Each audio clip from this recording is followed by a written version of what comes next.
This video contains gratuitous use of profanity and uncomfortable pauses to compensate for lack of professionalism and original thought. Viewer discretion advised.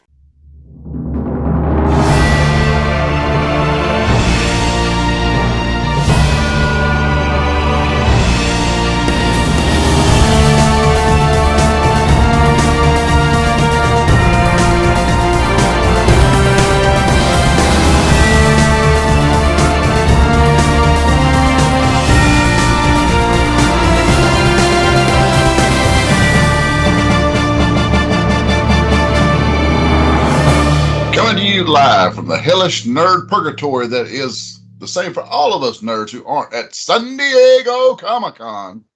We bring you the Nerdy Manroom show with your host, Hassel and Monster. And Monster, we got a special guest this week. We got Mr. Mark Spears, artist extraordinaire, and we got a good show lined up.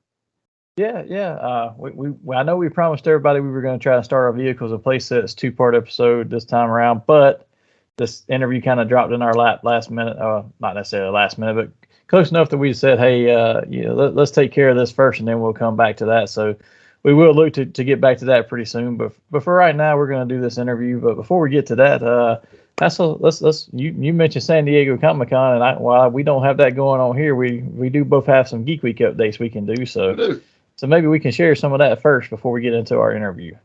I think you went first last time, so I'll jump straight in. I don't have a ton, except to say that for one, I am upset that not necessarily that I didn't get to go to San Diego Comic-Con, because I do want to go someday, and there's not a ton of exclusives there I want, except for the fact that I'm trying to complete all the G.I. Joe classified stuff, and that Chuckles is exclusive to there, and they've made it harder this year. Last year, they just had to get the QR code, and some people were dropping them online, and you could still use it and go buy them, because I did that a couple of times. This year it's a QR code with a password, with a different pass key on every single QR code one, so you have to re-enter the pass key, so you can't do that as easily this year. But I'm a little upset because I'm like, I don't necessarily care for Chuckles, but at the same time I'm like, I need it to complete everything. So why make that an exclusive? His tank 3-pack they announced today too? No, I didn't see that one.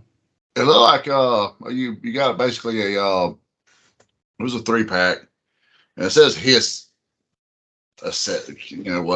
Somehow they assist the Hiss, whatever.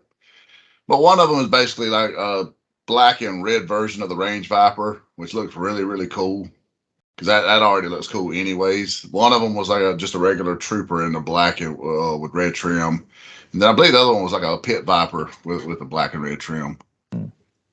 Yeah, I didn't see that. I've seen the only new one I've seen besides the Chuckles, which is their exclusive, which, again, if you're going to make an exclusive, make the exclusive a repaint or a figure that, a specialized figure that maybe not everybody needs to complete their set. Make it fucking Linda. Make it that bitch. I'm just saying. Yeah. Or even if you want to do like Night Force Chuckles or whatever it was, but don't put the regular one there so we can get a regular release too. However, the only new one I saw besides that was the Tiger Force Flint, which, sitting here talking to the kid the other night, and he was like, what all ones are in the special teams? What ones could they redo? I was like, well, the easiest one right now, since you've got all these that were in the different ones, I said, the only one standing out to me right now that was different was I know that Flint was in Tiger Force. And as soon as I said that, next day you sent me a picture of the Tiger Force Flint one. So he was like, oh, you were right. So that's an easy one to redo. It's literally, I've been wondering just how long they were going to wait to do that, because it was a standout. You knew Tiger Force Flint was coming, but he's the only one we haven't got some sort of repaint of the core, characters. A lot of the core we've got multiples. So even Roadblock has about 3 or 4, versions. Yeah, 4, I believe. Snake Eyes has got 1,000, and then even Duke has 2. So it's like, but what did you think of the figure? I mean, I'm a little mixed on the war paint across his face. That actually stood out to me as being one of the things I liked. Really? I was like, you can just repaint his shirt and make him the Tiger Force, because that's all it was a different color, a lighter color pants and a different color with a camouflage shirt. But when they put the war paint on the face, I was like, all right, so they did a little bit extra there, so it makes him look a little more like he's going to war in the jungle there in his Tiger Force outfit. So I'm all right with that. I was curious if they just done that because they done the initial paint and said, holy shit, there's nothing to set this figure apart. Hey, But I don't know. I got spirit vibes off of him after that because it looked like more of your Indian war paint. Half a strip across the face or something, or either that or maybe the King Conan.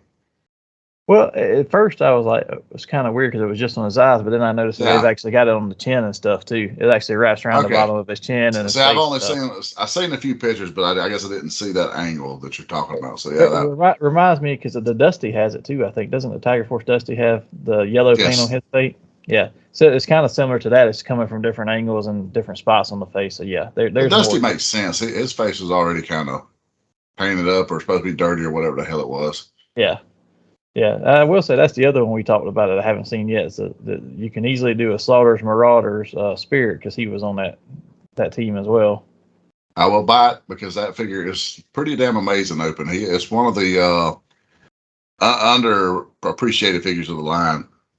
Yeah, but besides that, I did. We've got the store here where I live called the Toy Department. It's not too far away. They had their grand opening for their new facility this past weekend. The kid and I went there and picked up some new stuff. Sent a few Transformers your way. The kid picked up a couple of Transformers. I grabbed a classified breaker because he was the only one I didn't have loose to put in my display. I mean, I have him with the Ram Cycle still in package, but I didn't have him loose, so I picked that up. And then Super 7 Leo from Turtles and G.I. Joe Duke from there to put on my classic 80s cartoon shelf, along with a Master of the Universe Classics Rockon and Stone Dar. And for whatever reason, I loved those two as a kid just because they turned into the rocks and stuff. And then I was like, it was almost like you combine Transformers and Masters of the Universe. Yeah. And at that age, it was just like heaven. I found them for a good price. They were already loose, and there's a couple of scratches in the paint and stuff on them because they're rock pieces. You can put their rock pieces snap onto them, and then you can kind of bend them over at the waist and finish creating the rock out of them. But the pieces are made to come off and on, so you can pose them easily, and you can tell that it scratches the paint when it comes off and on too much. So there's some scuffs of stuff like that, but nothing really noticeable. I was like, for the price they were, and they were loose, I was like, I can just put them on that shelf. Got it. Took the rock pieces off after I put them in the rock form one time, put them on the shelf, and they look amazing back there. So I was happy with them. Yeah, once they hit the shelf, I mean, no one's going to notice the scratch. No. And I mean, other than that, the only thing I've really done on my Geek Week, because I've been out of town for work, was I did watch a little bit of TV over the weekend. I finally started catching up. I watched the season premiere of What We Do in the Shadows, which I know you don't watch, but that show was hilarious to me.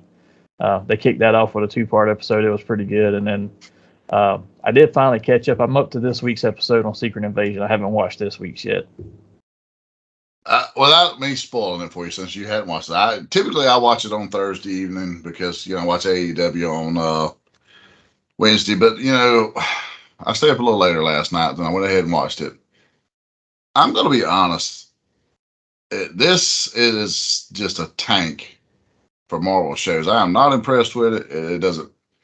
I literally find myself scrolling through my phone while it's on more than anything, and I get what they're doing with the whole, Nick Fury wants to bail everybody, wants to save the world and show that we can still do it without all the superheroes or whatever. But I've actually, after the first episode was rough to me. After the first one, I've actually been very entertained with it because it's more of a spy thriller type thing, and I enjoy that sometimes. And the way they've done it on there has stood out to me where I can enjoy it and realize this. I realize it's in the Marvel universe, and I'm like, well, where are the heroes and stuff? But other than spoilers, if anybody hasn't watched any of it, creating Super Skrulls without the FF around is the only thing that really pisses me off about it. Yeah, and the shit they use for it is, I mean. Yeah, you almost skate around certain things like they still have some of the abilities that they would if the Fantastic Four were there, but yet they're not. Yeah, that's the only thing that's really bothered me as far as the intrigue and stuff of the show. I've actually enjoyed the way they've paced the show and put the stuff. First episode was a little slow. After that one, and they started picking up and doing certain different action sequences. So I was like, all right, I can get into it a little bit more now. Well, they name dropped the Avengers and Carol Danvers this week, and you get a little bit of Super Skrull action. Like I said, I won't give nothing away. I don't know, man. It's hit and miss for me. Like the last week's episode where you had the big death at the end. Now that one was like, oh shit, really? Yeah. That there got me a little bit. That episode was by far the best of the series, but I'm assuming next week's the finale. Pretty much by the way. I don't remember how many episodes it was, so it might be. And I haven't watched them all like each week because I was out of town. I just let them build for a little bit and caught up. And it's just the way this week's watched plays out. It almost like it's at its climax and it's about to, It might be because they've done that on a couple of shows where they actually end the show and tell you the end, and then they kind of trail off into an epilogue that kind of leads down a rabbit hole that had nothing to do with the rest of the show, but it wastes like 30 minutes of the last episode. I just want to know how long Rhodey's been a piece of shit scroll. I'll tell you what, though, he has played that part well. The guy does even better this week. I think it's actually a female scroll, but still. Yeah. But beyond that, I did pick up a couple of movies this week. Knights of the Zodiac, I haven't had a chance to watch it yet. I remember watching the anime, and there's like 5 different versions of this anime where they keep retelling the story in slightly different ways. And some of them are good and some of them are not, but the movie looked okay, so I picked it up. And then picked up Sisu, and I actually sat down and watched it last night. And that was, if you want an action movie that's got some gruesome stuff to it as well as some straight up action, that's a good movie. It's a very decent and straightforward plot. There's not a lot of exposition and stuff in it. And the lead character only has 3 sentences of dialogue in the entire film. And they're in foreign language because he speaks at the very end. But he goes through the whole movie just killing people. And I'll tell you. The trailer you sent me, I watched, and I was instantly sold. Like right away, I was like, and I won't, if anybody hasn't seen it, I won't give away any spoilers, but there is one part that's in all the trailers, so it's not a spoiler, but he's in a minefield and these Nazis, because it's basically John Wick, an older, grumpy John Wick meets Nazis. But these Nazis are chasing him into a minefield, and all of a sudden, they send this one guy out towards him, and there's this big cloud of smoke where he's set off a couple of miles around him, and all of a sudden you just see a mine come flying over and hit this guy in the head and blow. He's just chunking landmines at people. I'm like, all right, this dude is pretty rough. It gave me vibes like The Unforgiven. Yeah, it's very similar to that. But this old badass has been just laying in wait, like leave him alone. But then they wake the dog up, and it's like, here we go. That's the thing, and they tell you in the movie, and again, trying not to spoil it, but like his whole thing was that he lost all of his family and stuff in the Second World War, because this is 1944 or whatever, and so the Nazis are there. He's just off on his own, just doing his own thing. He's mining for gold because that's all he's got left is to get some money for whatever he's trying to do. They never really explained that, but then they steal his gold that he finds, and they're like, "So you just took everything away from somebody who's lost everything already once before and went on a killing spree." That would be a good day. And this is in the trailer too. The Nazis call their general, and they're like explaining this person that they ran into and how they took his gold and stuff. And he's like, describe him again. And they describe him. And he's like, so the guy comes back and says, "Oh, this is his name." And what did the general say about him? The general says, "Follow orders, do not mess with him." He's like, "No, we're going to take his gold." So they're like, the general says, his exact words and quote were, "That is one mean motherfucker. You do not want to mess with him." So in other words, he is Baba Yaga. You just stole John Wick's car and killed his fucking dog. Yeah, well, they said that there's a word that they have for him that's untranslatable to other languages except for the Finnish language, because this is in that area of the world, and it's like the word actually means immortal. They're like, "Oh, so they asked this one character, "Oh, so you just believe he's immortal?" They're like, "No, I just believe he refuses to die." They're not kidding, because this dude has got. There's a couple scenes where they show him he's scarred all up, he's messed all up from all the stuff he's been in. But I guess, and for anybody who doesn't want to hear this, you can skip ahead about 2 minutes. But one of those things that I'll give this a spoiler is that, like, apparently when he was in the Finnish army fighting in World War II and all, it's like after his family was killed and his whole town was razed to the ground, he became so uncontrollable by the army, they just released him into the wild on his own and let him just go kill. He didn't answer anybody or anything. They're like, he killed like 300 Russian soldiers. His body, which doesn't sound like much, but you body count in a time of war in one area like that, fine, and 300 people. It's impressive. Yeah. Impressive. Yeah, so that was actually a really good action movie. I enjoyed it. I would tell anybody who enjoys just straight up action to go watch it. You're not going to get a lot of dialogue and a lot of plot, but it's got a lot. It's a fun watch. It's entertaining. But that was it for my Geek Week, sir. So I will turn it over to you. Mine isn't much thicker, so to speak. I did watch Avatar: The Way of Water Sunday. Sat down with the family, and we was just trying to find something to watch. My wife suggested, and I was like, it's one of those things I kind of wanted to see it, but it's all you already know going into it. This is like a 3 hour plus movie. Yeah. And like literally, we start watching it, and I'm trying to like get the grill lit, so I'm in and out. And I'm just like, I'll just fucking watch it later. And we're about an hour into it. Hope comes home, and she's like, "Oh, restart this. I want to watch it." And I was like, "Are you fucking kidding?" So we restarted. So I watched the first hour off and on twice. I got enough of it to get the gist of what it is there. But because I was curious how they done a few things. It made sense though. It was really good. And be honest, I watched it on Disney Plus. And I was super surprised that that's on Disney Plus because of the amount of violence and language that's in it. Yeah, but they own the property, and the first one's on there. Well, they also own Predator and Aliens, but you don't see them on there. Yeah, but they put Deadpool and Logan on there. They did. There's some Deadpool type violence in there. Like literally, one of the people's arms get just pulled off, basically, and you see it fly off. And it's like, holy shit! And when he goes on his little killing spree at the end, it's John Wick. Well, we keep referencing John Wick, but it was just that. It was like a Avatar John Wick because you done killed his fucking son, and holy shit, it ain't good. Yeah, that's one that's on my list to watch. I just haven't got to. It's one of those where I want to see it, but at the same time, I look at it, I'm like, I don't want to turn this on right now and get into it. I'd rather watch something. You got to be committed when you start watching. But I will say, like, well, I give it a lot. I don't want to give it too much away if you want to watch it. But it is one of those, like, because you go into any 3 hour plus movie kind of dread, like, fuck, I got to be stationary for this long. But it does actually grab your attention fairly early on. And then it holds it, and then it does continue to get better. I'll give James Cameron credit. I was kind of wondering how he was going to story-wise outdo the first one. And to me, I don't know while the effects were really great, because you watch it in 4K and all this crap.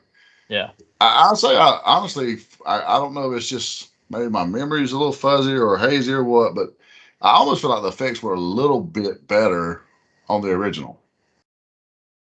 I'd have maybe to because of how far ahead of its time it was, and I haven't seen the damn movie.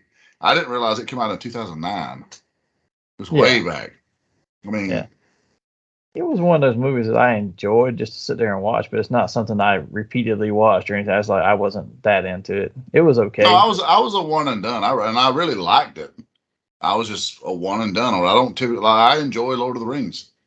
I've only seen a couple of those more than once. Yeah. Just because of how damn long they are.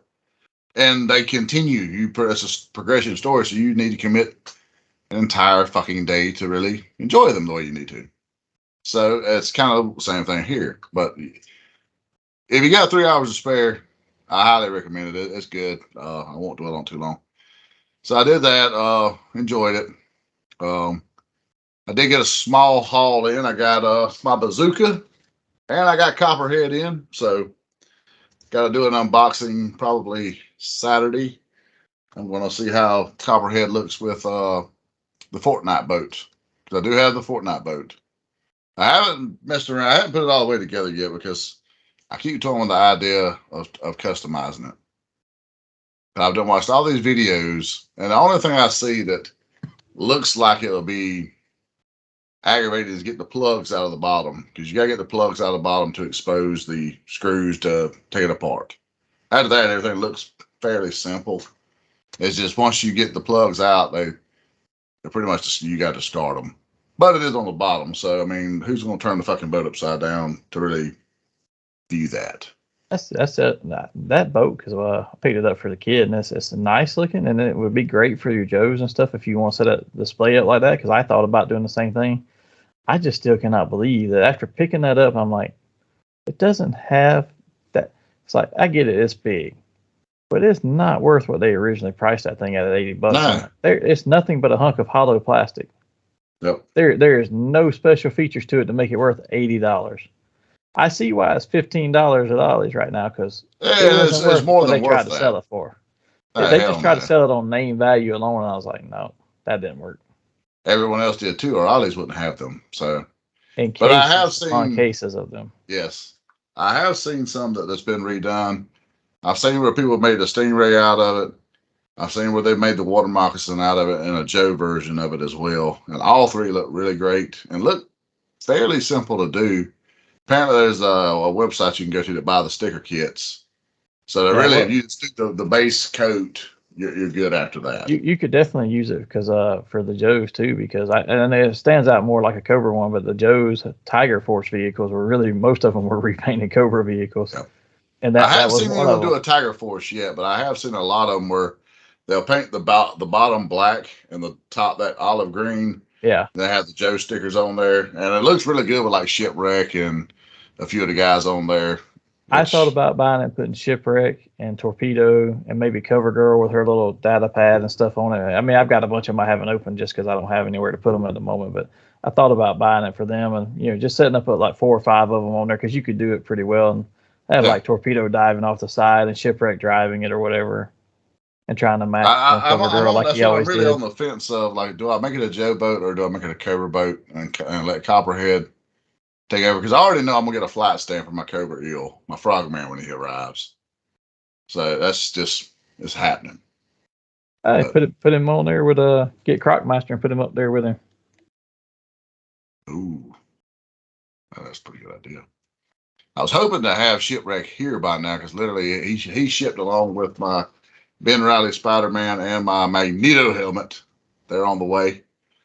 So they were supposed to have been here along with my Astro Train, my third-party Astro Train, but for whatever reason, they're not here yet. So I've got to ship my pile of loot this week or next week before it runs out of days on a couple of things. that was the last one I had in there. They hit, and I went ahead and just shipped them out. Not because Hasbro has like just fucked me. They've hit me hard. I mean, not only did we, I had a lot of shit hit in the last 2 or 3 weeks. Then everybody out that back had the Firefly hit this week. Yeah, which I will say way surpassed what I thought it would hit. I'm honestly very surprised. I mean, I knew it'd get back, but I don't know. I just didn't expect it to go well over 20,000. Linda didn't. She didn't 24/7. help it. I mean, she didn't stop it in its tracks, but she sure didn't help it either. So I don't know, man. It took a bump at the last few days, which they always do, but it jumped up to like and it probably would have only ended around 21,000. And then they were like, "Yeah, we'll give it an extra day just to see if people want to buy in," and it ended up at like 24,760 or something. I think if you'd have had a different figure other than her between the others and Crazy Legs, I do feel like it would have got another probably 3,000 backers though. It stalled like a son of a gun for a while, which I know some guys, a lot of people will it'll stall there because they're waiting to see what's announced, Yeah. to the things of this nature. But I don't know. I felt like it would have done a little better without that. But who knows? That's pretty much the majority of my Geek Week. Been trying to keep up with the Comic-Con figures. I haven't got to look at anything today because today was super busy and just crazy. I've looked at very little. I looked at Hasbro just had their Transformers panel just before we started recording. I looked at some of the stuff they showed there. It's Hasbro Transformers. I don't really buy them other than masterpieces, but they did have one that stood out. They did a studio series, which is the nice ones they did, like with Hot Rod and Blur, and Hot Rod, Blur, Cup, Jazz. They did a Ultra Magnus one. This Commander class, so it's the largest size one they make. Oh wow! Yeah, he looked really good. But I've only seen 2 pictures, one of him in alt mode and one in robot mode, and so I don't know how he transforms if he comes apart and all that. But the pictures did him justice. He looked really good. The only problem I typically have with those Hasbro ones is the hollow pieces on like the arms and legs.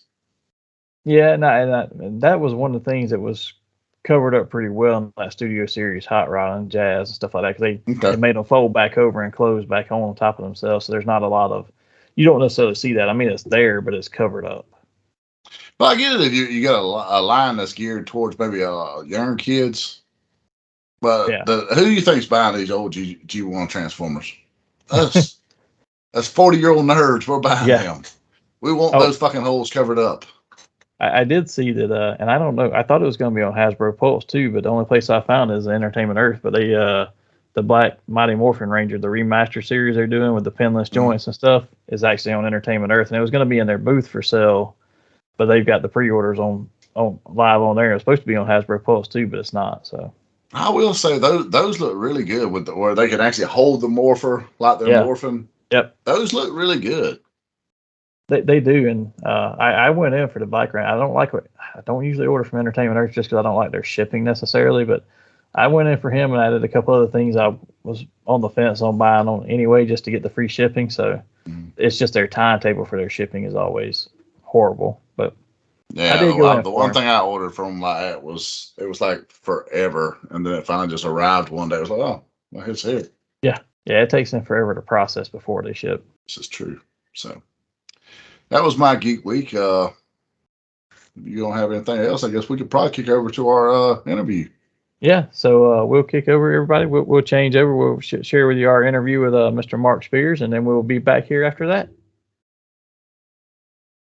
Welcome back, everybody. We have artist extraordinaire, Mr. Mark Spears, here with us today. He is gracing us with his presence, and we can't thank him enough. He is like one of the premier monster artists there is out there.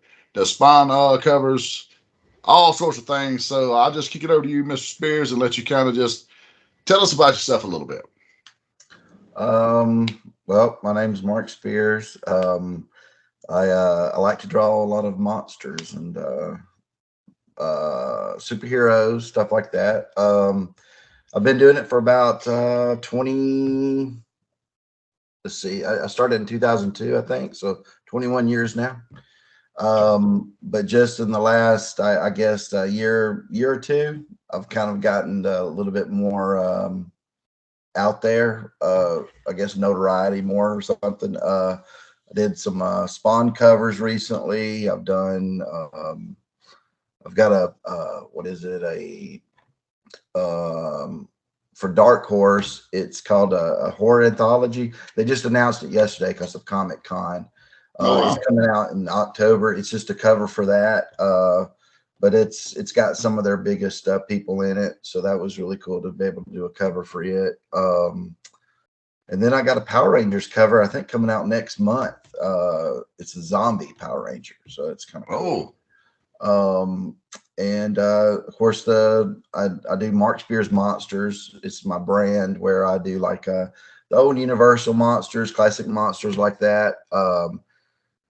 With my own spin on them. So it's I have those. I have a trading card series. It's we've done series 1 and 21. The Halloween edition was last year, and this year we're getting ready to do series 2, and the Kickstarter's going off tonight, I think, in about 5 hours or so. So if anybody wants to do the Kickstarter, it'll be later tonight, though. It'll be off. But that'll be coming out in October. And then I got some more Spawn stuff down the pipeline, doing some more covers, gonna do a special project, probably out next year. So that's me. For anyone that hasn't found him, I come across him on Instagram probably about, I don't know, a year or two back. And I was hooked him like instantly. Like I love the art is like a very famous monsters of filmland. It has that vibe to it. And I always love those covers. So when I got to seeing some of your artwork, like your Jekyll, Dr. Jekyll, and I was just like the way that it glows. I mean, man, your colors pop. Yeah, I'm big into the famous famous monsters of filmland covers. I love those as a kid. So I wanted to emulate Basil Gogo's the best I could when I was growing up. So I added a lot of those colors that he did, but I try to take them in a little bit different direction, you know, kind of mix Mm-hmm. it up a little bit different, make it my own. So yeah, I really love color. I love doing like portraits. I think that's really interesting because I know he used to do a lot of those. But I also like doing, you know, whole scenes with monsters and stuff too. But I love doing monsters more because they it's hard to say, but I guess there's no wrong monster. You get what I'm saying? Like you can add so many lines to something and it doesn't make it worse, right? So if I'm doing if I do a portrait of one of you guys, you know, I'm sure it'd look great, but it'd be kind of, you know, boring a little bit. It looks like what you can see in real life. I love drawing stuff that you can't see. So again, even if I'm doing Marvel and DC stuff, the guys I like to do is the Joker or Hulk or someone like that, where aliens, something where there's just there's no wrong way really to do it. That's the fun stuff to me to do. So is it are you digital coloring or are you actually painting? I'm digitally painting. Okay. I don't have it turned on, but this is my Wacom tablet here. It's 32 inches. This is what I draw with. Here's the pencil for it. So I use that. Every now and then I'll do pencil stuff too. But it's too much of a process to draw that, scan it in, then, you know, convert that over to where I'm doing layers and stuff. It's just so much easier just to sit down and do everything on the computer now. But I will do still, you know, sketch covers and stuff like that for people. I do those things, but I'm usually all digital, and it's a lot of layers, a lot of time on some of those. Well, I how just long does did a piece typically take you if you want to from start to finish? Yeah, it's you know, it just varies, but some can take me, like the Power Rangers cover took me about a week. But then the Dark Horse cover, it was a little easier. They just said, hey, do something you want to do something kind of creepy. So I didn't have to worry about references like, oh, what does this character look like or anything. No. So I finished that off in one night, and it was a pleasure to do. It was so fun. Something like I did a Cygor cover for Spawn. It's not out yet. It should be out, I guess, later this year. That took me 2 attempts to do, so it took me even longer because the one I first submitted in wasn't big enough. The Cygor was supposed to be this bigger guy, and the way I did the perspective, it didn't look that big. So I had redone it, but the second one, it took me it took me about a week, and it was almost 1,000 layers of in Photoshop, which is just huge. But it's just all these little things where I might have to go back to layer 3 and turn that off because I'm like, I don't like what I did here with the highlight on the hair or something. So some of them I can do one a day. It just depends what it is. If there's no background, things like that. For comic pages, I've been able to keep it down to I can do a page a day, which is pretty good considering it's being painted. So you're getting everything done except the lettering. But I can do that in one day. If it's something with a lot of characters, that takes me longer. But portraits don't take as long really because it's just the face. I don't even have to worry about, you know, hands or anything like that. So, but so it spans from one day to, I think the longest normally is about a week. But then there can be problems where something comes up. I know I did the Spirit of Halloween poster for that movie, and they had no reference for Christopher Lloyd. He was only on set for like a day, and they didn't get any images of him besides what's actually in the film. And they said, hey, but we want him to look this way. We want him looking straight at the camera, and he's grinning and everything. And I said, so you want me to make a photorealistic version of Christopher Lloyd that doesn't exist? I said, that's you know, that's kind of hard for an artist to do, to make it look like him and make it look like it, you know, he posed for it. So we went through that for like a month, just going back and forth, and they would say, no, that don't look like Christopher Lloyd. So I'd go back and they'd say, okay, it looks like Christopher Lloyd, but we don't like that smile on him. So it ended up, I used, I did because I could do a straight on Christopher Lloyd okay, because I had enough references I could pull in to where I could make him look normal, straight on, and make him look as old as he was in the film. But I couldn't get the smile down because he had a certain evil grin, Christopher Lloyd does, and in people's faces, the way they move and everything, it was hard to do. So I took that and then I put it in I think it was Face App, something like that, on my phone, and had like 5 different versions of him smiling, right? From just a little grin to a big evil grin. And I sent that to the director and I said, okay, you pick one of these and then I'll paint that. And he said, he goes, oh, this one. And then when I painted up, he said, man, that looks just like Christopher Lloyd, pose for it. And I was like, so that took me a while. And it's very hard when someone, and I had another movie poster years ago. What was it called? Blood Mania or something. It was Herschel, what's his name? Herschel Lewis film. And it was the same thing. He had passed away and they said, we don't have a photo of him. And I'm like, man, that's the hardest thing to give someone to do, is a photorealistic image of someone that doesn't exist. There's no reference for it, and have them turned a certain way. So that didn't look that good back then. I just couldn't do it as well. That was probably in 15 or 16. So I got a little bit better at it for the Spirit Halloween movie. But yeah, you'll have some weird things like that pop up that you have to adapt to. But when I'm in my wheelhouse, if you give me a monster to do or something, that's again, there's no wrong way to do it really. And I also get asked a lot, like, why don't you do a lot of Universal monsters? Like, I want to see your Boris Karloff or your Lon Chaney Wolfman and stuff.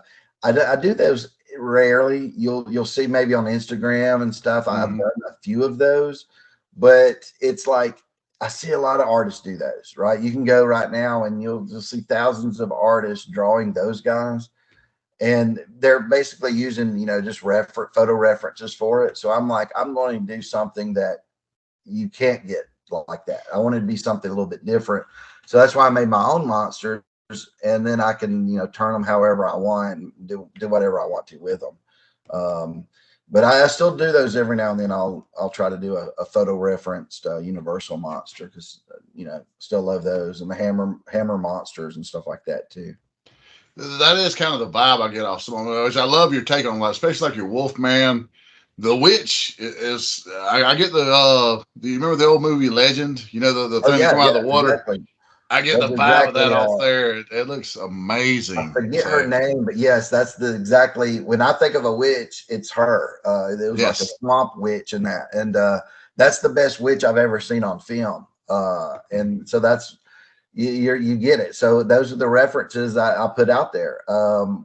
Basically, I try to mesh in anything that I like into that version of it. So the Wolfman is kind of like the Lon Chaney, but a little bit of the Hammer Wolfman that they had. And also I love the Wolfman off of Monster Squad. So I try to, Wolfman has Nards. Yes. So I merge all those things. My mummy's a lot like the one on Monster Squad, and so that's what I do. Is I try to pick what I like and merge it. I just totally had a question and went blank on me, so I apologize. No problem. It's just his age catching up with him. You know what? I'm a child of the '80s myself, so yeah, it happens. I just come back to me. So what was your inspiration on your Dracula? Because your Dracula is very unique. He has I get some Bela Lugosi vibes out of him, but there's something about the cheeks that's just a little different than anything I've ever seen before. Well, it came to me. I was sitting around and I was doing a bunch of different designs, and I was thinking, wow, what if he's dead, so he'd have real pale skin. But what if he has these really rosy cheeks? Either it's, makeup or whatever, but it just looked really interesting by doing that. And then give him red lips And then I wanted to have the under eyes very red. And then I thought that would make his blue eyes stand out. So I went with that. I did a couple different tests. At one time, I was going to have it where he had just white eyes. There was no eyes, no irises and everything. But so I played around with that a little bit. In my original concept, I need to post that one day. It looks the same, but he's very skinny. He's more like I would say almost like a Peter Cushing version. Oh, wow. He had very high cheekbones and everything. And I went with that for a while, and I was looking at it, and I was like, this doesn't look like Dracula to me. And then what I did was I took a picture of my dad, who has a he looks kind of like me, round face, but he has a bigger nose that I thought that would be interesting. So I kind of based it on my dad mixed with the concept I'd already come up with the rosy cheeks and everything. And it just worked. It blended well. I thought it's creepy. Those eyes are like very haunting. Oh yeah, that's the thing. I want it to be to where the eyes was the main part that you look at. So it took me a while to get there. You can see some early ones in like 20 that I did, where I would even put little fangs when he had his mouth closed sometimes, just to let people know it was Dracula. But then someone wrote me one time, said, "Mark, you ain't got to put that on there no more. We know who that is." And I said, "Okay." So I quit doing that, and it's gotten better over the last couple of years. It's one of my favorites to draw now, the Dracula. So, but yeah, that's the reference of him. Frankenstein. A lot of people call him the Hulkenstein because basically I do get very Sal Buscema, yeah, 70s Hulk which vibe. I'm a huge both Buscema's, the Sal and John, but both of the way they did the Hulk, Sal particularly, I loved, and I do this for a lot of my creatures. I love the lines that he would put above the lip in this Buscema Sal stuff for any like monster, and I do that a lot for mine. But basically what I did for him was I did a block shaped face, and I said, I'll just move the nose up way up high, just like what they did for Hulk. So it gave him a big top lip is what it did. And it worked. I thought it was kind of cool looking, and he's big, he's bulky. And I thought it was something that I hadn't seen before, other people do with Frankenstein. So, and I tried to make him look dead, more like a zombie a little bit. And actually mine's not green. I try to make him more of a yellowish hue. Just every now and then I'll throw green light on him. Kind of like that jaundice coloring. Yeah, exactly. I try to make him look gray to yellow, and then sometimes I'll put a little bit blue up under the eyes and stuff like that. Because I saw Basil Go-Go's do that a lot for his Frankenstein stuff. So, but yeah, I tried to make it look more like a zombie, and it kind of worked. A lot of makeup artists write me and say, "Hey, I love that concept." So I'm like, "Oh, I must be onto something if they like it." So. Speaking of Sal, he doesn't get the love John does, obviously, but were you a big fan of his like Spectacular Spider-Man run? Because in the late '80s, early '90s, he had that stretch on Spectacular, and he incorporated a lot of monsters. Oh yeah, in that run. I was a fan of John first because, of course, John did that book, How to Draw Comics the Marvel Way, right, with Stan. Yeah. So that was I actually owned that. Yeah, I love that book. Anybody who asks me how to get into drawing stuff, I still say go look at that book. It's great. I didn't get into Sal stuff till a little bit later, probably when I was around 15 or so, and I went back and got a lot of that earlier stuff that Sal did. Because again, he wasn't appreciated as much. I don't know if it was because of the inking. I don't know what it was, because Sal is just as good as John in some ways, and is better. I mean, it's just, and he had a lot longer run than John.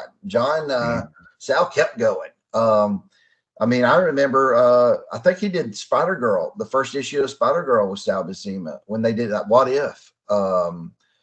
And He was still working well into the mid to late 90s. yeah, man, it was he was doing so much stuff. So he had a lot of good references. And what I would do is for comics, I would collect artists at one time. When I stopped just doing it just for the stories, I would just have a white box of just the artist in there, right? So I would have a box of Neil Adams, a box of Sal, a box of John. I would have, of course, like John Byrne box, and guys like that. So, and I would study all their monsters, just their storytelling, and just the way they did humans too. Because man, that was amazing. I love the way John did his wizards and stuff. Any beards was just amazing the way John did them. So yeah, all those guys. I've studied all those, and of course in the 90s, Todd McFarlane, Rob Liefeld at a time, Jim Lee, all those guys. Gary Frank was, and he's still doing stuff. I love Gary Frank stuff. Alan Davis, those guys. So I saw a Superman that you did on your Instagram, and Hassel's a little bit more into the horror and the monsters than I am. I like that look that you've got given him, but the Superman you did doesn't remind me of what anybody else has done with him. The head on him looks very Christopher Reeve like, but the background and just the shape of him, I was like, he stands out, and I love that multicolored background that's on there, where it's all the different colors of the spectrum and all. But I just that one was probably, out of all the ones I've looked at, that's probably one of my favorite. What was kind of your inspiration to create that one? Well, okay, so I had through a roundabout way, I got in contact with the guy, I forget his name now, the main editor over all the Superman books at DC. So I got his email. I'd asked him for it, and I was going to send him some samples and asked him, about doing some covers. But I didn't want to just send all my monster stuff, because a lot of guys will typecast you. Well, that's all Mark can do is, monstrous stuff. So I sat down that night and I said, I'll do a Superman real quick, to let him know what my humans look like, in case he didn't know. So I did the Superman. I don't know if that hurt me or what, but because I thought it was okay. Now I think I can do even better, if I had a chance for a cover, but I never heard back. So it's but that's what it was done for. It was just about, I don't know, 3-4 weeks ago that I did it, and it was it's still good. I think I can do better, because maybe the background kind of, it's weird. Sometimes the editors, they don't like that. They don't like all the color, or they don't like my style or something. So I might revisit that. If I got a break, I might actually do a couple more Supermans just to show, because he's a nice guy. I would just write him back saying, hey, here's some new Superman stuff. And then maybe, give me a cover on that. But yeah, I would do. I don't really want to break away from monsters. I still like drawing monsters, but I'm capable of doing it all. I mean, I can do Hulk, Spider-Man, Superman, or whatever. Yeah, the cover you got on there that's got the Hulk staring down on the Spider-Man. Yeah, that is like, I like it. Yeah, I did that as kind of again like a sample. I don't do that stuff much unless it's for a reason, and it was basically a sample to try to send to Marvel. I haven't done any sending Marvel anything yet. I might do that in the future. The thing is, though, before I got into digital painting stuff, I was doing artwork for Marvel and DC. So Superman and Batman, I was doing Batman statues, basically. Like, they would take my artwork and turn it into little figurines and stuff. And that was back in 2006. So you work with DC Direct.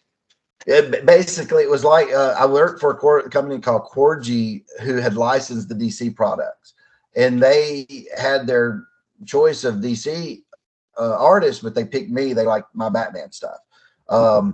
The way they originally contacted me was they also had the Marvel license, and the Marvel they didn't like any of the Marvel artists and picked me to do their Marvel statues too. So I had like Colossus, there's Iron Man, there's a bunch of them that I did.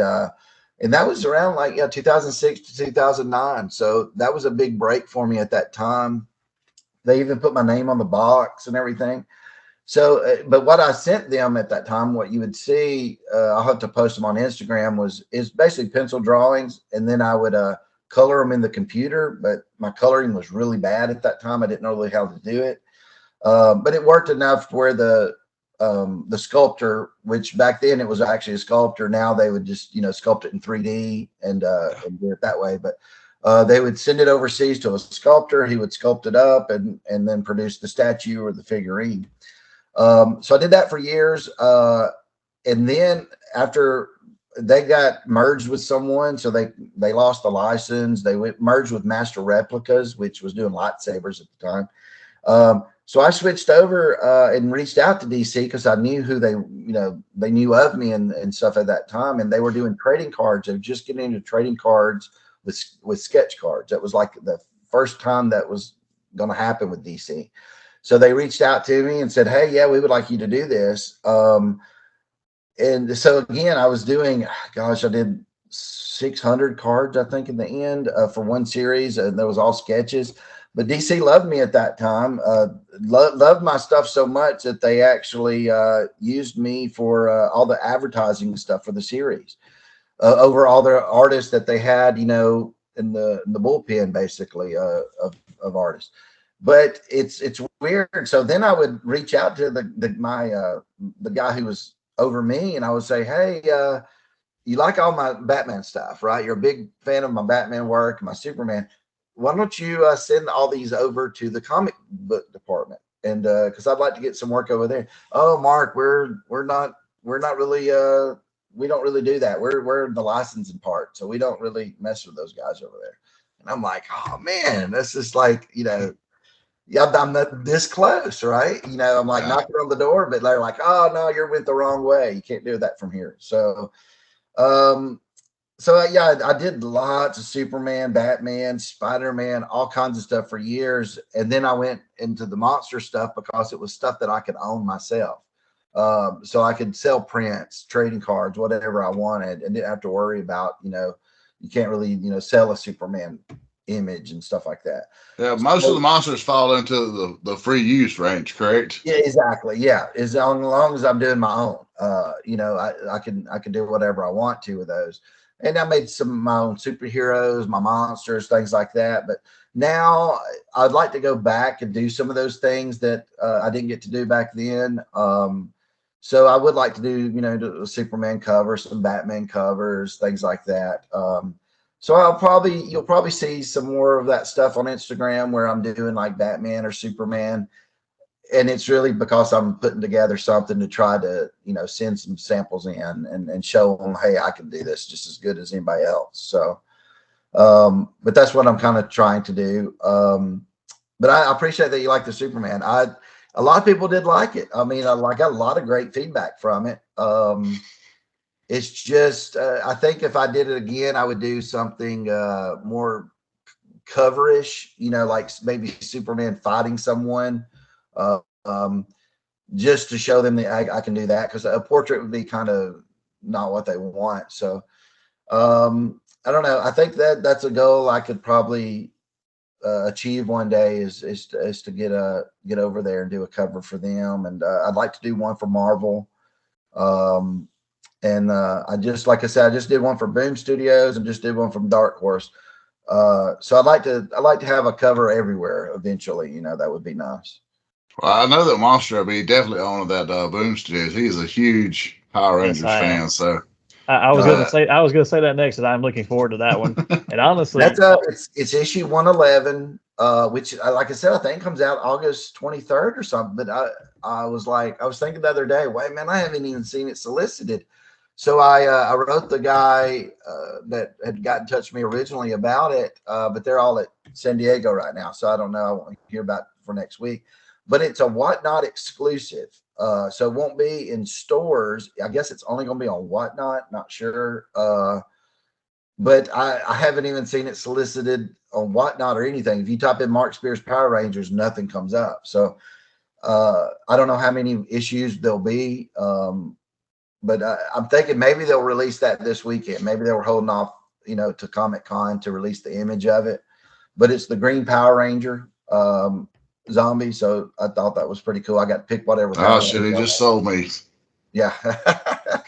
Well, when they wrote, they said, "Hey, we have this exclusive cover we want to do. Whatnot's wanted you to do it." And then they said, but we want it to look like this. They picked a Bride of Frankenstein I did about a month or so ago, where the background was really like a rainbow, kind of like pinks and blues and all that. And they said, we want the background to be like that. And I was like, okay. So that's what I did. So in the end, the background has every basically color of a Ranger. You got black in there, you got white, you got the red, you got the pink, yellow, blue, the spectrum, so to speak. Yeah, I put it all in there. I didn't know the pose is just kind of like him reaching out. I could have done a lot of different things, but they kind of wanted it to be a like a chest up kind of pose. So I was like, okay, I did it that way, but it's pretty cool. I like it. I can't wait to see it actually on the cover with the dressing and everything on it. I think it'll look really nice. But yeah, I was so happy. I would have done a Power Rangers cover, not zombie, if they had asked, because I love Power Rangers. But when they said zombie, I said, man, you got me. I can't turn that down. That's just amazing. So, as a Ranger fan, are you a Lord Zed fan or a Rita fan? Oh man, that's tough. Zed, I think that's a cooler to especially if you're going to draw one or something. Much rather do that. But I would definitely love to see a Zed done by you. I know mainstream wise, I like for DC, to me, just looking at your style, anything Green Lantern with all the aliens and whatnot would be fantastic, and then Batman's Rogue Gallery, I think you would like knock out of the park. Oh yeah, that would be Marvel wise. I would love to see you do some Ghost Rider covers. Oh man, a friend of mine is doing Ghost Rider over there. Bajorn, he's got a bunch of Ghost Rider covers. Really nice guy. He did some Spawn covers, and I had reached out to him and I was asking him some questions. And some artists are not really nice because you're all competing for the same spot, right? But he was like, really, because I was like, hey, I don't understand these exclusive covers. Could you walk me through what does that mean? All this is about a year or two ago. And he was just such a nice guy. And walked me through it, said, oh, Mark, this is what this means and that. And that was really, really nice of him. And again, some artists that I've met, not been too nice. So he was a really, really good guy. And he does some Ghost Rider stuff right now for Marvel, and it looks amazing. I would love to do Ghost Rider though, because that's, any character that's kind of got a monster tint to it, I would love to do. That's why I love doing Spawn. I haven't even got to where what I want to do with Spawn yet. Like I haven't even drawn actually Spawn on a cover yet. We were laughing about that, saying like, we're just going to tease them and just having me doing all these monsters, and then finally I'll do Spawn. But it's yeah, I would love to do Green Lantern stuff. There's a lot of characters that I've drawn years ago that I haven't got to do lately. So I would love to do that. My biggest thing though, once I get the hurdle of, I guess, getting some covers, I want to do interiors. So I'm doing it backwards. Normally you do interiors, then you quit doing interiors, you do covers, right? That's what you pay your dues, then you go to the covers. I actually want to do interiors. I love telling stories. I love doing that. I think Todd McFarlane's giving me a chance on that next year. I'm doing the interior of a project, but I would love to do something for like if you come up with a Power Ranger story and said, "Hey, Mark, would you like to do this?" Yeah, I mean, I would do a Power Rangers comic book. I would do Green Lantern, Batman. The only thing is, it would probably be a little tougher to do in continuity with all the other stories. Like if you just picked an issue and said, "Can you do the next issue?" Because it's a lot of setting up. Because when I do it make it painted, I have to know like all the background, all the characters. I've designed every character. When you're doing it just in pencil, all your background characters can look the same. right? You can just say, this generic guy, they're just all standing back there. But when you're doing it painted, I've got to know, like Alex Ross, he has to go out and take photos of everything that he does. He does a ton of references. Yes, and that's consuming in time. So Alex Ross, there's no way he could just take over the next issue of Spider-Man, right? It would take so many months. I've got it to where I can actually do it in a day, get a page done. But I would actually, I'd want some lead time on it. Give me about a month or so to get all the characters designed, know where the locations are going to be, and then break down the story and stuff. But I'm hoping to get more of my interior stuff out there and continue to do more covers. Hopefully the Spawn ones did well, those 4. I got 2 more finished that'll be out maybe later this year. And I'm hoping more people reach out and say, hey, we want you to do a cover, for us. So hopefully that'll happen. So, but I enjoy doing the covers. Covers are very quick, to do versus interiors. It's a lot of work. Monster, seems like we got our artist for Power Ranger Green Lantern crossover we've been dreaming about for years. Man, I can see a cover for that right now, man. That would be something else. He and I have been discussing this crossover for like 10 years or better, at least. And we've done fleshed it out a few times, and it's just they fit so well together. Yeah, I think that would be great. The only problem is, what is it? Boom and DC. They don't play well together. Yeah. Yeah. That would be a hard sell, but yeah. I was trying a minute ago when you were talking, I was trying to look up, can I find that book so I can purchase that cover? I can't find it anywhere. Yeah, I hope nothing happened and they killed it. I mean, I got paid for it just 2 days ago. So I would hate for them just to say, Mark, we didn't like it enough. But I mean, they told me they loved it. So it's weird. Well, I know the book's carrying on because I get it every month, but I know I've pre-ordered it, but I'm like, I don't remember what I pre-ordered. So I was trying to look.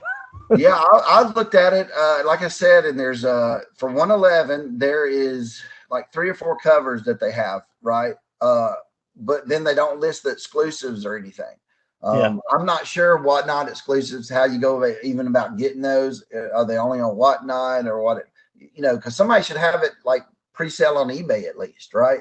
Trying to pre-order it there. So I don't know. I'll let you guys know though next week when they get back in town, because I'm curious if it's coming out. Let's say it'll be coming out in a month and 3 days. That's kind of crazy, because usually you solicit that 2 months ahead of time. So I don't know. I know the Dark Horse thing they just announced yesterday. They didn't release the artwork for it, but it's everywhere. If you type in Mark Spears Dark Horse, it's in all the comic book websites and stuff. So I would think maybe this weekend the Whatnot's there. Maybe that's what they were wanting to do, is like hide it till this weekend and show it. They don't tell us. So it's a big reveal at Comic-Con. Yeah, that's what I think they're going to do. If not, that's a little shocking, because you got it done and it's coming out in a month. That's what I would do, but we'll see. I don't know. Your Spawn work speaks for itself. It's amazing. So I can't imagine them not wanting to showcase this. Yeah, I mean the whole thing was about 111 is the whole start of that story where they're like zombies or something. So they didn't really give me much reference. Well, they gave me reference for Tommy Green Ranger, right? That's when they said, what Ranger you want to do? And I said, well, I'd like to pick a good selling Ranger, but I said my preference, I'd pick the green. And then they said, well, that's a good choice. Do that. And then they sent me the Tommy Green Ranger folder, right? It's got all these references for you. So I do it. I finish it up, and they look at it. They're great, Mark. We love it. We should show it to everybody. But we've decided, is there a way that you could go back in and make it the new Green Ranger? Which looks a little different. You're Power Ranger fans. So he's got the gold right here, right? It's and then it's kind of the Bat in the Sun type of outfit. Yes, it's that outfit basically. So a few modifications. We went through it. She listed, I think, 8 modifications I'd have to do. The belt's a little different. It's a darker green and things like that. So I wouldn't be really changing the artwork. I would just be, adding those things to it, those elements. So I said, sure, because I'm not going to say, nope, I'm done. I'll never work with you guys again. So I was like, yeah, I'll be happy to. So I went that weekend. I was able to go in there and add all that stuff. So basically, there's 2 covers that exist. There's the green, and then there's the new Green Ranger. So I'm sure they'll just use the new Green Ranger. But man, that if you got the other one, I'd be putting that on a book too myself, man. If you got it, Maybe it'll be a variant. It could be. I that's what I would do if I was them. But I don't know. But it turned out great. I'm hoping they zoomed up. I've made it kind of back a little bit to where they could zoom up some on it and crop it, but I don't know if they did. I don't really know what they've done since with it. Usually they'll send you a thing and let you see where the logo's at and all that kind of stuff. But yeah, I don't know. Yeah, I'm dying to see it, man. That's one that I can't wait for it to come out, because I want to buy some copies myself of that. Might get one CGC'd or something. That's but yeah, slap the old signature on there, CGC it. Yep. Got something right there. Get a yellow label on it. Yeah, that's what I'll do. So but yeah, hopefully that's out next month. Unless they decided, hey, let's postpone this one for another issue, but that doesn't make sense. 111's their big one. That's the one they said it was going to be for. So, but yeah, I'll let you know once I hear something from them. Thank you. I didn't know you guys were Power Ranger fans. That's great. Absolutely. I'm a fan of any comic book stuff, honestly. Well, that's me. I see some Transformers back there. Man. Oh yeah, there's Spider-Man and stuff back here somewhere. And I see some Panther back there. I wrote. I found out a couple weeks ago. They're doing the new Transformers and GI Joe stuff over at Image, and I was like, man, I can't let that pass up without at least trying. So I wrote the writer that's going to be writing Cobra Commander #1, and he's also doing, I think, Duke #1. And Cobra Commander #1's coming out in January, I think. And I wrote him and I said, hey man, because he had followed me on Instagram already. And I said, hey, I heard you got that gig. That's great. That sounds awesome. I said, I would love to do a cover for it if you can pass my name along. And he said he would, but I hadn't heard anything. But man, I would love to do a Cobra Commander cover. Oh, which version of Cobra Commander is your Cobra Commander? Are we a hooded guy with the shield or the mirrored face? I like the shield face. That's the one from the cartoon. I accept the hooded one. You're right, because there was some episodes with the hood one, and I like that one. Okay, but I like that's Cobra Commander. I hear the voice when I see the metal face one. But I would love to do, or maybe do it where you can see his, I would do a cover where, it's like Darth Vader, the helmet's coming on. So you can see just a little bit of Cobra Commander, maybe, right? You don't know what it is. Something where, it's like monstrous, but then you see the helmet coming on. So is he scarred, or is he a half Snake Man? I don't know. That cartoon of that one, man, the movie, I really didn't like how they did that. What's the man?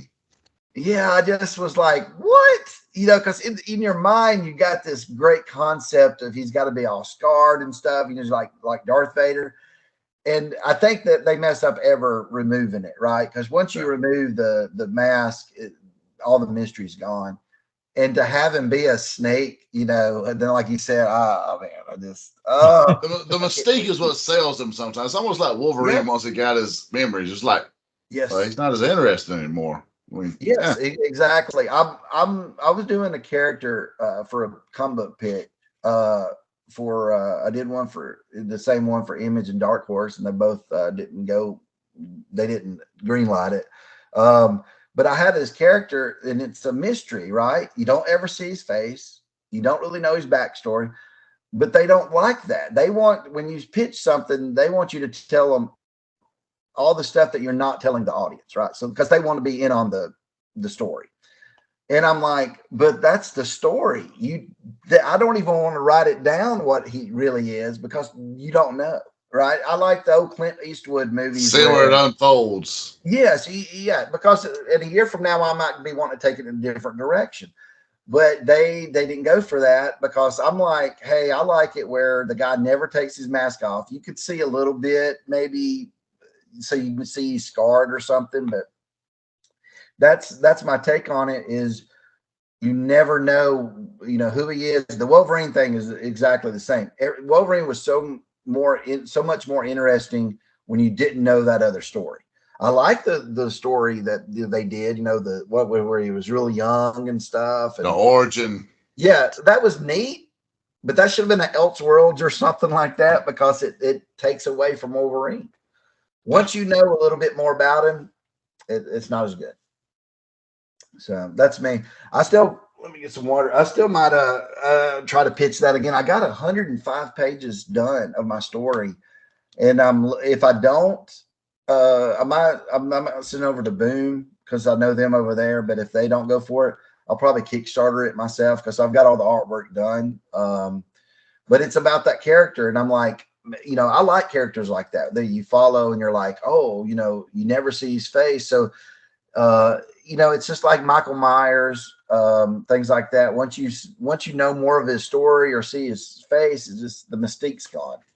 The mind will actually generate far more terrifying images than what the visual will do. So the less you know, and your mind starts taking over, like, holy shit, is it this? Sometimes that's more interesting and intriguing than what the actual writers can come up with sometimes. Boba Fett. I got a big old 6 foot Boba Fett, like fat head on my wall where it sticks to the wall in here. Because I was a big Boba Fett fan, but not anymore. But now with Boba Fett, once you showed, even in the prequels when they were like, well, they showed you who Boba Fett was. I think that just took it down a notch a little bit. When you had, which I like Jango Fett and stuff, but once you see who's behind the helmet, right? Because growing up, we didn't know if he was an alien. We didn't know anything, right? I remember there was a thing between the Empire and Return of the Jedi. People were like, oh, I think it's Luke's brother, because there's another, and it was a big rumor going on. But once you show who the person is, it ruins it. I know that Lawrence Kasdan, the guy who wrote Empire, and I think he wrote Force Awakens though too, but what he said he would do if he was doing Boba Fett, he said the very first thing you do is you have this other character come in and kill Boba Fett, right off the bat, even if he survived the Sarlacc pit. And this other guy, you never see his face. He picks up the helmet, puts it on, and then he tells everybody he's Boba Fett. Now the character's saved again. Why? Because you never see who he is. You don't know who he is. You're following it along that way. And I was like, that's a neat idea. And that's kind of like what I want to do in my comic book with my characters. You just don't know. You don't know who he is. You don't know his backstory. You'll get a little bit every now and then, just kind of how they did with Wolverine years and years. They would give you just little snippets, right? Just a little bit of history. Yeah. And some of it was false. Some of it was accurate. Yes. And that's what I liked about it. And then I think Darth Vader was so menacing in Empire when he had the helmet coming down and you saw just a little bit of it, right? That's a lot more scary than when you saw it in Return of the Jedi. He just takes it off. He's old man. There's nothing better than that scene in Chasing Amy where the guy's like, where you had this Nubian. And then that's just like the greatest scene in any nerd movie there. And it's like, but he's true. He's telling the truth here. It's like, he's a menacing character, then he's just some crusty old white guy at the end of the movie. Yes, I think that's the thing. I think that's hard though. Back to that, it's hard to sell those stories because the people in charge go, but I want to know. Can you imagine going to like Netflix and trying to pitch a show idea and go, we'll never show the guy's face, and I'm not even going to tell you who he is. They'll be like, get out of here. It's probably hard to get some funding that way because they're scared the rug will get pulled out from under them. Exactly. They're afraid like later on, what you're going to do with it. So but yeah, I might refix mine up before I pitch it again, and see what I can do there. But I do think that's a little problem when you pitch comic book stories. They want to know everything, and I like a little bit of mystery in my stuff. So I guess it's the beauty of the 70s and 80s, especially in Marvel. They didn't know themselves where they were going with them. It was like these might be a throwaway character for one issue, and then holy shit, the fans like them, so let's bring them back. yeah, And exactly. Yep.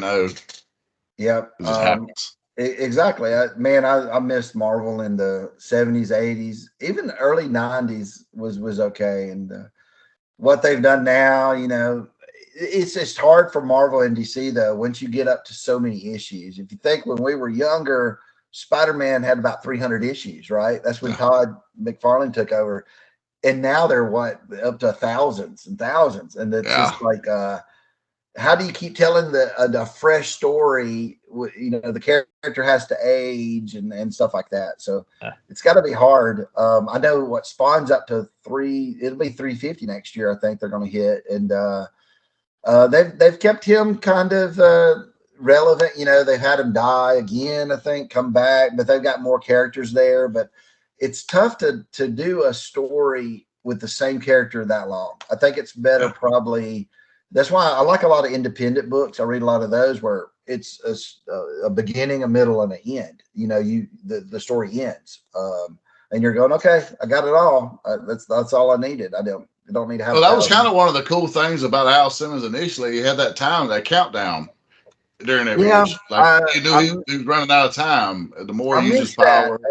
Because I went back when I was going to do the Spawn covers, and I was rereading all those, and I was like, man, that's what I loved about that first issue. You're like, there's only so much power, and then he's going to die. So I do miss that. The project that we're doing over at Spawn, it'll be it won't be Al Simmons Spawn. So it'll be standalone to where you can pick it up, read it, and enjoy it. And then if that's the only thing you ever read of it, you're fine. That's kind of how I like books, to where you don't have to go, oh, well, I have to go read all these others now if I want to enjoy this one. So I think that'll be neat. It'll still be in the Spawn universe and all that, but it'll be a different Spawn. And can you tell us if you get to test the Mega Spawn at some point? Which one? Mega Spawn? Yeah, Mega Spawn. Mega Spawn. I've actually drawn. I drawn Monolith the other day. Yeah. Which is a really cool. That's a cool character. I drawn him twice for something, but I don't know. It was one for a cover, but I don't know if it's actually going to go through because I had Monolith and someone else. I can't say who it else fighting, and they told me, "Oh, you can't have that." So I was like, "Oops." So I don't know if that'll ever see the light of day, but Omega Spawn I haven't drawn at all. I think that for the project I'm going to do, all the characters in it besides the Spawn will be new. There will be no other characters that you've seen before. So that was very appealing to me, to get to design all this new stuff and not have to worry about like, well, so and so drew that better, right? Because I can. You're the one cutting your teeth on it. Yeah, exactly. And I was like, that's very appealing. Hopefully. Again, that'll be out maybe next year. I haven't started the artwork on it. We've done a little bit of stuff where I did some concept art, and Todd's supposed to be writing it. But San Diego takes up a lot of, they prepare for that for months. So they paused it for San Diego Comic Con, and then hopefully after that we'll start back to work on it here in the next month or so. But it's very excited about that. I think that will propel me into a next level. To have a book out there that I did the interiors and the covers, and it's Spawn. That would be huge. I'd still like to do. I keep seeing that. I'd like to do a Transformers. Transformers are hard, man. Drawing robots all day. That's tough because all the even robots in the skies. I would love to do.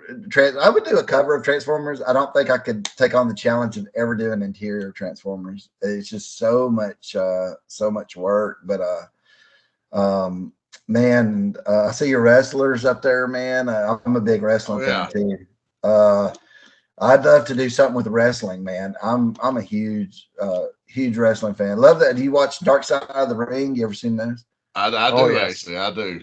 The guy who made those follows me on Instagram. Those are, Oh wow. yeah, he's a great guy. I sent him some cards. Man, the Dark Side of the Ring, I love that show, but I would love to do something wrestling related one day. I don't know what. You ever But, do some Bret Hart stuff? You're just taking my money. I'm just gonna say. I'm probably the biggest Bret Hart mark there ever is. Monster, I tell you. I actually got to meet wow, him I didn't know. for the Okay, first I'm gonna time. have to do Bret Hart. Have you seen? I did a Hulk. I did a Mega Powers, Hulk Hogan and Macho Man on Instagram somewhere. Well, I got the two shaking hands right there. Yeah, I love the Mega Powers, Ultimate Warrior, all those guys, Sting, Hart, Kane, and that's my Kane right there. When Yeah. he took the mask off again, the mystique, right? You just Yes, Yeah. sir. you lost it. But whenever I do the wrestling games, I always have to have that Kane, right? I have to have the old Kane on there. Yeah, when I break out 2K, I'm old school all the way. Like I will start a universe, and like literally my universe right now is Monday Night Nitro, and then I Oh, had there like you some go. of the WWF guys from the late '90s, like they're on my Nitro. Like what if? So my whole universe is a what if. I'll tell you, man, that was some great television back then, wasn't it? When you had the Monday Night Wars, both of them was trying to one up the other one. I Yep. love that. That was a great time to be a wrestling fan. It's crazy to think they were hitting like 8 million homes a night between the two. It's crazy. I don't guess we'll ever see something like that again. I mean, AEW is getting some notoriety, but it's just and I don't think there's ever the same competition like that. Of course, you don't have those stars either, right? The WCW guys were all former WWF guys. So it'll never happen again. And then of course the NWO was so cool. And I just watched the Dark Side of the Ring the other last night about Magnum TA. Man, I didn't know all that. I knew who he was, but I didn't know that that's why he had to leave because of the wreck. Yeah. Man, that's a great show. I love it. I'll go back sometimes when I'm drawing and just turn on an old episode. I've watched the one where the guy, I don't remember the guy who was doing cocaine running around naked. You know what? Juventud Guerrero? No, it was he made his own federation, and I can't remember which one it is. It's like the season 2 or whatever. He made his own thing, and he got a couple of who was it? Mick Foley was wrestling for him. He got Andre for like one appearance, but he synced all his money. Was it the UWF? Yes, that's it. Yeah, that's it. I watched that one, man. I'll turn that on and just draw and just listen to it, and I'm just cackling that this. So you put on Dark Side of the Ring instead of like goat slaying music or anything like that when you're. I'll turn on Dark Side of the Ring. I love listening to like things that I don't really have to watch. So if I watched it already, I can listen to it while I draw. I'll do documentaries a lot, like making of movies or TV shows or something like that. Now sometimes I'll listen to music. It really depends, I guess, what I'm drawing, right? Like what mood I'm in. But it doesn't always mean like if I'm drawing a scary monster, I'm listening to like some really intense music and stuff. I might be watching a documentary on like Happy Days or something, man. I think it just doesn't. I don't know. It's just whatever's on. But I will say, if you're kind of an old school wrestling fan, speaking of AEW, they had their blood and guts match last night, which is basically War Games. It's their version of War Games plus Hell in a Cell, so to speak. That was a pretty brutal and violent match. Like literally, there's a bed of nails in it at one point. Wow. Like literally, I was like, they're not going to do this, and I cringed a few times. It was like there was no way around this not injuring someone. Man, so I highly recommend you catch that if you haven't got to. I will. Last time I saw something that kind of shocked me was when it was Brock and Cody. A couple months ago on one of those pay-per-views where it cut Brock open, and man, I hadn't seen that much blood in a long time. Backlash, that was. And I'm like, I kept rewatching it, thinking like he must have knew he was going to get hit, right, and get a little blood. But dude, that was a gash, and that blood was everywhere. Everybody in Blood and Guts last night pretty much was bleeding, so to speak. But they was like they poured out glass at one point. It was a bloodbath. Like by the end of it, they poured out glass at one point, and then John Moxley, they brought out the bed of nails, and I was like, "There ain't no way." I just thought it was like maybe going to be right. And he slams Omega on that, and I was like, "Holy shit!" Then later they put it in the corner and they throw Moxley at it, and I'm like, "Dude, Moxley's like bloody. I gotta watch that." Oh man, it's it's a horror. That's shocking because I guess they're just decided, hey, let's do something a little bit different because they kind of moved away from that, and I like a little violence in my wrestling every now and then, It had a lot of early ECW vibes to me. It was actually a really good match for. Wow. I won't say who won, but it was a really good match. Yeah, I gotta watch that, man. Yeah, that sounds good. Yeah, I'm a wrestling fan. Yeah, basically everything that's in y'all's background. I'm a big fan of G.I. Joe, Transformers, wrestling, Marvel stuff.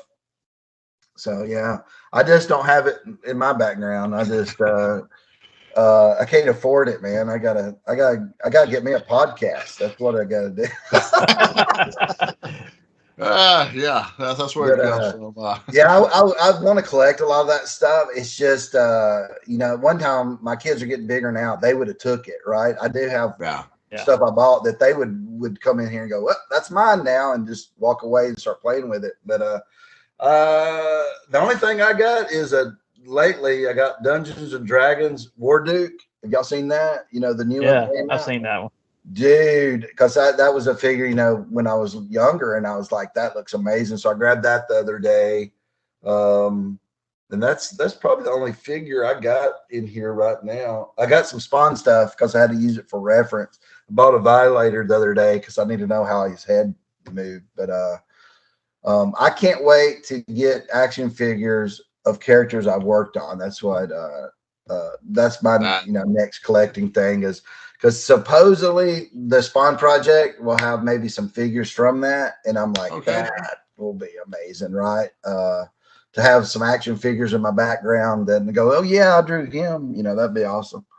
That is definitely a feather for the cap right there. Respect. So we've held you probably longer than we should have, but we can't let you escape without asking you the ultimate here. So what is your favorite classic monster and your favorite modern monster? Oh man. I'll say modern. It can be 80s forward. Let's see. I guess my classic one would probably be the Wolfman. Oh yeah, so it's up there, Wolfman, Frankenstein, but I would probably say Wolfman because I'm thinking in my mind, like if they made a new movie today, it's hard to make a Frankenstein movie to compare to the old Frankenstein, right? But a Wolfman could happen. And then a modern monster, man, I'm a big horror fan. So, I like, Jason, Michael, all that. So Ghostface. But I tell you, who the most modern monster would be Art the Clown from Terrifier. Oh. And dude, he's David, who plays David Howard Thornton, who plays Art, is from my town here in Huntsville, Alabama. Yeah, he's a sweetheart. We had him on actually one of our first few episodes. We actually was able to get him on the show, and we talked about 2 hours one night. He's amazing. I'm going to get to meet him, and I'm going to be at the Smoky Mountain Fan Fest in next month in August. I don't know what the dates are, and he's going to be there. So I actually finally get to meet him in person. I've talked to him many times over Instagram and stuff because we're from the same town, so it was kind of neat. But yeah, I would say the Art the Clown and Terrifier stuff is that's a modern monster that he could eventually be what people think of Jason, Michael, Art. Right? He definitely is transcending into that new age. Yeah. I think and what's really neat about it, they're not having to compromise to do it, which I love. No. Right? Like if a studio, David he sticks to his guns, and he gets more violent each time. Yeah, I think this next movie is going to be even more bonkers, right? It's going to be crazy, and they won't have to sit there and go, "Oh, but we have to cut this stuff out because the censors." No, they'll make it whatever they want. I'll be And honest, there was some kills in that first one I never thought they would top, but that bedroom scene in part 2. dude, honestly, I was like, if this is coming to theaters, it's not going to be as good as one. And after seeing 2, I walked out of there shocked. My kid was like, he had never seen art before, and he was like, "Dad, I want to go back. I want to see that again." And even my oldest son, who's not a huge horror fan, he loved it. And I was like, "Wow, this is really good." And I can't wait to see the next one. But I would say, yeah, art, and then maybe Wolfman back then. To draw, my favorite monster is the Wolfman because it's easier to do all the hair and not have to draw all that anatomy. Were you a fan of the Del Toro remake in 2010? I don't know. The one that the Wolfman that came out that was in the past, the one that came out like it was in the 1800s, but I want to say the movie came out like 2010. It was Benicio del Toro and that one. Okay, yeah, I like that one. I didn't like that in the end he was fighting another Wolfman. It was Anthony Hopkins. Yeah. I'm not a fan when Marvel does that. Like that's a pet peeve of mine. Don't have like Ant-Man fight the Wasp. I mean, not what Yellow Jacket, right? You're having the same powers. But it was still visually, it was great. I watch that every now and then. I like that concept of the Wolfman a lot better than in Van Helsing. The werewolf in Van Helsing is just like a wolf creature, right? It's just this huge creature. And I'm not a big fan of those. It's actually more of the man being a wolf. I like that better. I'm hoping they'll do, they were going to do the Dark Universe, then they decided not to do it because of the Mummy. But I'm hoping they do something there. I think after the Invisible Man, somebody got the rights to the ring light something to do like a Wolfman or a Creature of the Black Lagoon or something over there at Universal. Well, the guy that done Hellboy, what's his name? I butcher his last name every time. The Hellboy and Hellboy 2, that guy. Yes. Yeah. He's doing his own shared monster universe, and he's actually classified because he done the creature in the water or something like that. That's going to be his guild man basically, and he's doing a Frankenstein now. Wow. And he's saying he's going to have a shared universe with the same creatures pretty much. So. Yeah, I think that would be great. I think that was a missed opportunity with Universal not getting that right and getting it out there. They wanted to do it too quick, just like DC did, right? Wanted to get the Justice League out there before they got all the individual movies. They kind of blew their wad with that Mummy that had Tom Cruise. Yeah, Tom Cruise. They put too many eggs in that basket, and they changed too much, and it just kind of shot the wad for the rest of it. Yeah, I think they would have been better off just getting Brandon Fraser back and just continuing that Mummy series, right? And just add sold. Yeah, add Dracula to it, Frankenstein, and stuff like that. Because I will say their Dracula Untold is really good. I was hoping to see a sequel. I enjoyed that. I thought that was a different take on it. And at the very end, they're in modern times, so you're thinking, well, maybe something's going to happen there. But yeah, it's sad for classic monster fans. There's not much out there. But like you said, that if he's doing his own universe, that'll be good. But you just don't, they just don't want to really touch those monsters anymore. I think it's the same way with in comics. They've done so many, they don't even want to mess with them in comics. But DC is doing that. What is it called? Creature Commandos, which is kind of like the Universal monsters. They're just guys who experimented on and become like a Frankenstein and I think there's one that's like the Creature of the Black Lagoon or something like that. I can't remember, but that's going to be a animated thing, I think, by Gunn, Max. But yeah, but if you got any monster fans, then come look at my stuff. That'll tout them over. We'll definitely send them your way, sir. There you go. Man, we can't thank you a pleasure, enough guys. to be here. It's been amazing. Anytime you want me to come back on, man, I'll talk some nerd stuff with you all day long. All right. It's fun. Yeah, we love that. But and before we let you go here, because I know we've held you up, and I want to get you out of here so you can experience, so you can enjoy your night some more. But can you tell us where everybody can find you? Because I know we've talked about the Instagram and stuff a few times. I don't remember if we actually plugged your actual channel and. Yeah, Instagram is Mark Spears Art at Mark Spears Art, and that's the same thing over there at Twitter, Mark Spears Art. And then on Facebook, there's Mark Spears Art, or I also got one, Mark Spears Monsters. And then there's, I think, Mark A. Spears is like my personal one, but I'll accept it over there too. And then I got a Kickstarter going on. I don't know when this will actually get published, so it might be off at that time, but you can still contact me on there if you want to get rewards or something. But the Kickstarter, you just go to spearsmonsters.com and it'll take you right to the Kickstarter.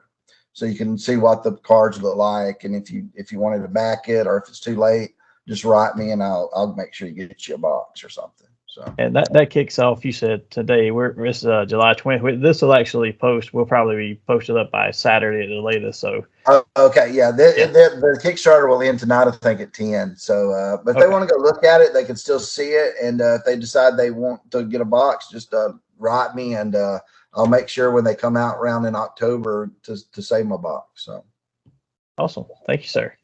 I appreciate it, guys. Thank you. We'll do this again, man. Talk some more wrestling and Power Rangers. It'd be awesome. Well, thank you. We That's what I'm appreciate talking it. about, brother. I appreciate it, guys. Talk to you later. Thank you, man. Pleasure, sir. Thank you. Good. All right, everybody. Thank you for sticking around. Hopefully you enjoyed the interview. Awesome gentleman, Mr. Mark Spears. Fantastic to talk to. Very much in the same vein as us for the nerd culture. We had a lot of fun talking.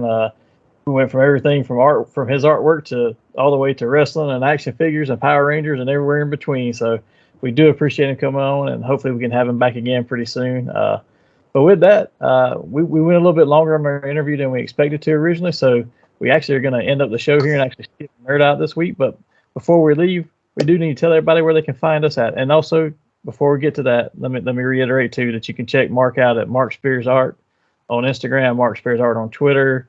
I think it was Mark Spears Artist or on Facebook. And I might have said that wrong, but he said he said all of them. So make sure you check those out, and his Kickstarter descending. If you miss out on it, again, shoot him a message, and he'll be glad to work with you on getting some of the rewards out if you're interested in it. But Hassel, let's tell everybody where they can find us at. Man, most importantly, you find us here on the YouTube where you're following us right now, where we've done hit our first subscriber goal. Now we're working on our second goal. So there's that. You can find us on Roku and Fire TV. And Monster, I have our As Seen On sticker. Spotlight nice. Media, guys. You can find us. Go to Roku and Fire TV. Look up Spotlight Media. Our sponsor, The Zone Collectibles. It's their media channel, so you can find us on there. You can find us on Facebook at Hassel Hutchison. You can find us on Instagram at the Nerdy Manroom Show. And you can find us on Twitter at Nerdy MR Show. And with that, while you're checking us out, don't forget to go check out our Nerdy Manroom family member, Big Rob. You can find him on his channel, Big Rob's House of Entertainment and No Chinese Food. Chinese food! And don't forget to check out our sponsor, These Zone Collectibles. You can find them on the internet at thezonecollectibles@gmail.com and on Facebook at These Zone Collectibles, or in their store at 305 Main Street, Georgia. Visit them for all your nerdy needs, from comics to Legos, trading cards, toys, games, and more. Help them support the local artist community by supporting their cause of bringing unity through community. Fandoms unite. And as always, a big thank you to our sponsors for helping us out with getting the show out to you guys. And stick around at the very end during the credits, and you'll see some shout out to all of our awesome friends. And with that, join us here next time. We're going to have a special surprise episode. We can't really spoil it just yet because we're still working on some details. But until then, live nerdy and paint your future.